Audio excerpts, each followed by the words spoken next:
இதை பார்த்தாலே நாக்கில் எச்ச ஊறாத ஆளே இருக்க மாட்டாங்க. எல்லாருக்குமே ரொம்ப பிடிச்சமானது.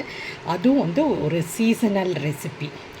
இதுதான் ஃபஸ்ட்டு டைம் நானாக பண்ணியிருக்கேன். எங்கள் அம்மாவோட ஸ்டைலில் தான் நான் பண்ணியிருக்கேன். எப்படின்னு சொல்கிறேன், நோட் பண்ணிக்கிங்க. இது வந்து திருச்சியில் ஸ்ரீரங்கத்தில் தாத்தாச்சாரியார் தோட்டம்னு ஒரு தோட்டம் இருக்குது. அது வந்து பரம்பரையாக அவங்க வந்து மாமரத்தை வச்சு அதை வந்து பராமரித்து சேல்ஸ் பண்ணிட்டு வராங்க. அந்த தோட்டத்தில் இருந்து தான் நான் 1 கிலோ வாங்கினேன். ஏன்னா ஃபஸ்ட்டு டைம் ட்ரை பண்ணுறப்ப எப்படி வருங்கிறது நமக்கு தெரியாது. அதனால் 1 கிலோ மட்டும் நான் வாங்கி வந்து ட்ரை பண்ணேன். ஃபஸ்ட்டு வாங்கிட்டு வந்த உடனேயே நான் வந்து அதை நல்லா கழுவி துண்டால் தொடச்சி ஒரு பாத்திரத்தில் எடுத்து வச்சுட்டேன்.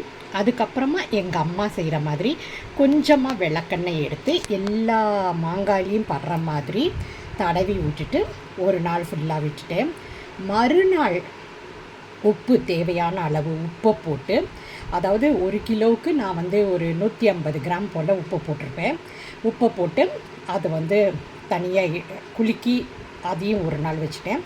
3ஆவது நாள் என்ன பண்ணேன் அப்படின்னா, நான் மிளகா, இது காரத்துக்கு ஏற்ற மாதிரி மிளகா, இதுவும் வந்து ஒரு 200 கிராம் பக்கத்தில், ஏன்னா நான் காரம் கொஞ்சம் கம்மியாக போட்டதால் 200 கிராம் பக்கத்தில் மிளகாய் எடுத்து அதை நல்லா காய வச்சு நல்லா பொடிச்சுக்கிட்டேன். மிக்சியில் தான் பொடிச்சிட்டு இதோட கலந்து வச்சுட்டு நல்லா குலுக்கி விட்டுக்கிட்டே இருக்கணும். டெய்லி காலம்பரை சாயந்தரம் குலுக்கி விடணும். கொஞ்சம் நேரம் வெயிலில் வந்து வைக்கலாம்.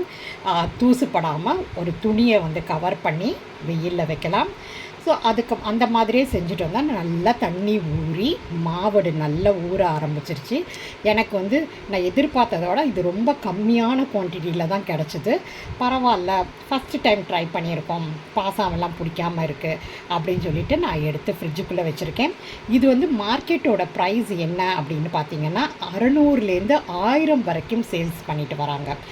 ஆனால் நீங்களே வீட்டில் இதை செஞ்சு பார்த்தீங்கன்னா மிஞ்சி போனால் 350 ரூபா தான் வரும்.